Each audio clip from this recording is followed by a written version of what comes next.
The Fifth Quarter, brought to you by Benjamin Franklin Plumbing of Wilmington. Boo! That's what people say on Halloween. Boo! That's what people say when we inform them that it's the last football Friday night of the regular season. Welcome to the Fifth Quarter. I'm Colton Emswiler. With me is the corpse of Clint Webb. The Sanderson sisters should have the revitalization potion ready by morning. This is the opening round of the Class 7A bracket.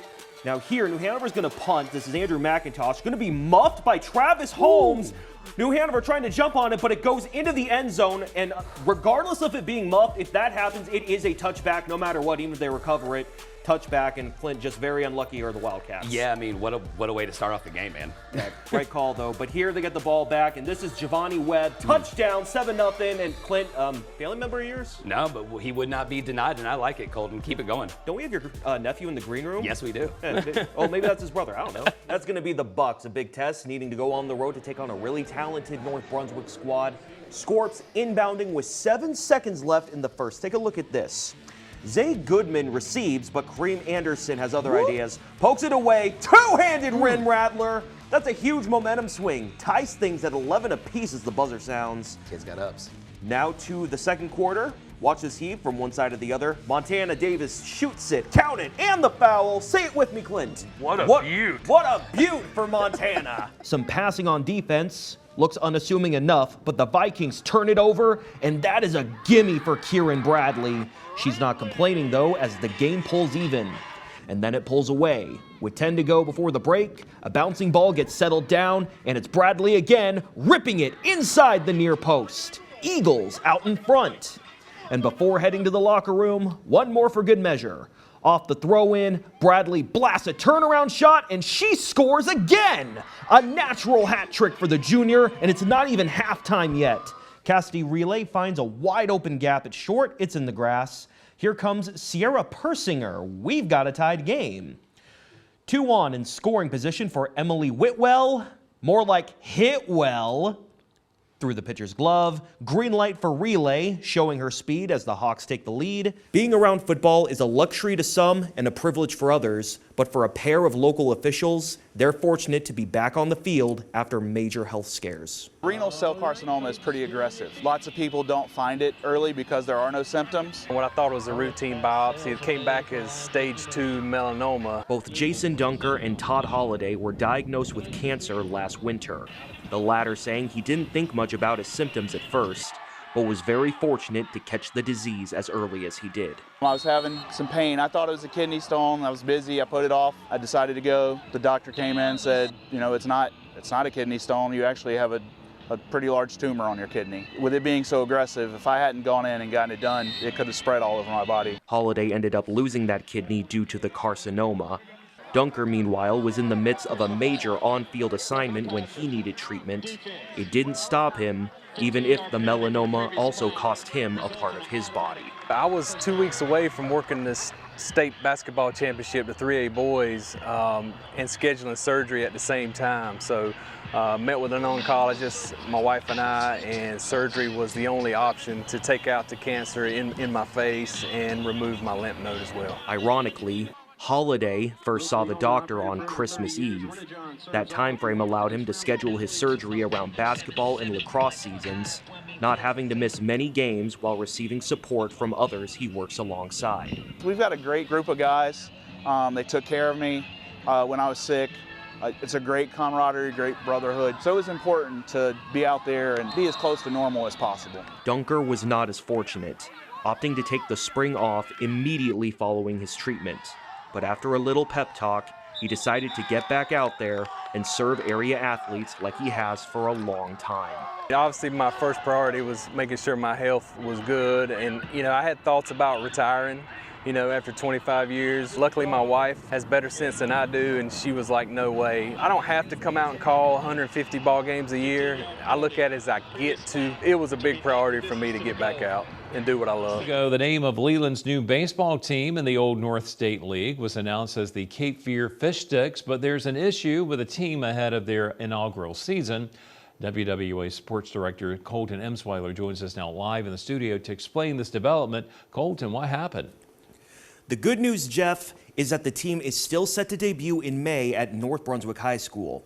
The bad news is they won't be called the Fish Sticks anymore. This is because the club is experiencing potential copyright issues with their team name. General Manager Tom Lamont posting on social media this evening that this hiccup is actually a huge opportunity to make something even more original, more local, and more Cape Fear than ever. The Fish Sticks name came after a naming contest where ownership chose from a pool of submissions. But now, the community will get to vote on their new name from one of 5 finalists that will be revealed later this week. They hope to have everything finalized a few weeks after that as they begin their rebranding process. Lamont says this community engagement will be beneficial to both the team and the fans. This renaming of the team gives the community and Leland and Brunswick County a chance to be a part of the naming of their team. And so we're excited about that opportunity and providing them with a chance to come up with some great names and help us to, again, pick the brand that we'll move forward with this summer. We also heard from team owner Rob Good. He would not share which entities rose the copyright issue, but said it was not worth fighting them over it, adding that changing the team name and logo will resolve the matter. I found a lump when I was moving here in January, and life was busy, and so in October I took the steps to start getting it looked at and then got the final diagnosis in November. And the result? Stage 3 breast cancer for UNCW volleyball coach Lo Hoyer at just 39 years old. After learning right before the finale of her first season leading the Seahawks, she began undergoing chemotherapy treatment, which Hoyer said started just in the nick of time. So we caught it early enough. It did spread a little bit, and so that'll be part of our treatment plan after I have surgery in May. Will be about what's still left, what needs to get taken care of. It spread to a lymph node and my sternum, and so the sternum will be the biggest issue afterwards. I'm either going to have it all gone or it's just going to be something that I'll live with the rest of my life, but nothing imminent. Hoyer says she is likely to still be receiving treatment during the 2026 season. But while some would step away to focus on their health, that was simply not an option for Coach Lowe. I absolutely love my job. I love what I do. I can't imagine stepping away. I think that would be even worse than trying to manage chemo and working. I came here to build this program, and that's my plan. The offseason has had some changes to accommodate, but Hoyer's players remain by her side and are motivated by seeing their coach continue to battle both on and off the court. We've had one-on-one meetings every month. We call them jersey meetings, and we've taken that time to build our coach-player connection. If she has treatment that week, we definitely show that we're aware of it and can support her in any way, and then checking in on how she's feeling that day. Just small things to keep up and show that we care and we support her. Us coming in every morning to practice at 6:30 a.m.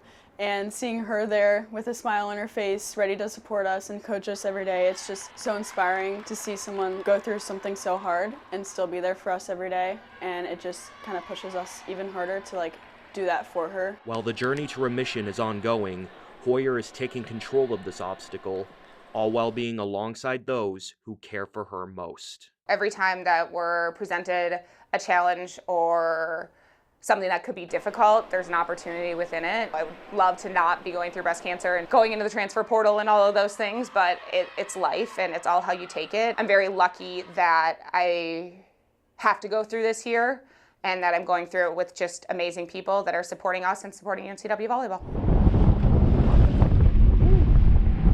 After not having a flounder season at all in 2024, cousins Tony Talman and Wells Gray are celebrating this year's Out on the Water to try and reel in a keeper.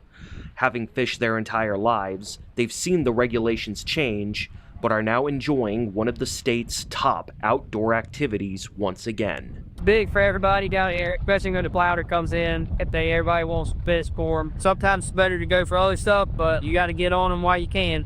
They don't give us 2 weeks, so you got to put as many days in as you can, no matter how bad or good they are. Of course, day one is a family affair, which can make it a bit more special for the duo. Yeah, it means a lot. We've spent several years fishing together for flounder, and it just, it's always fun time. Show could carry on, even if it's bad weather, it's still fun. But after 2 hours on the banks of the Cape Fear River, nothing was biting. So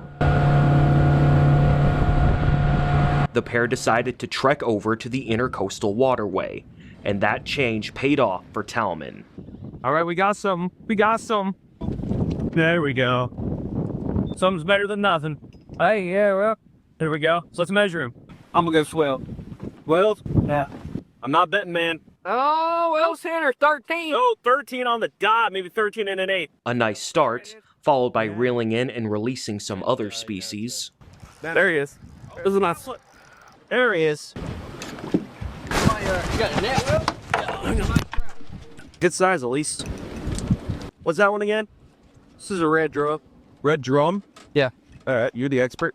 Had 3 fish down in about the last 10 minutes. It's pretty good after a couple hours of nothing. Yeah. All right. Why can't you go? But the cousins sought redemption,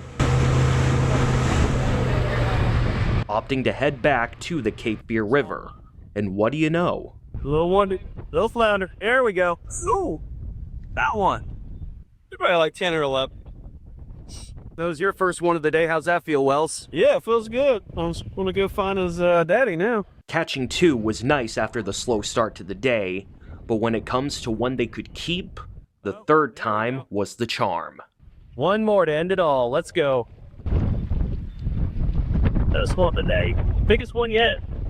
One of the last casts of the day and catch of the day. All right, let's get that measurement. See if we got ourselves a keeper. Gotta be 15. Oh, we got a 16. 16 inches. We got a keeper. And now that Talman knows he isn't leaving day 1 empty-handed, there's just one more thing to discuss. How far you cooking tomorrow? Pan fried or dipping in some oil? Probably be dipped in oil, like a fried daddy. I'll put my fish head. Hey, right. And that'd be the way I do them. Skin them and fry 'em.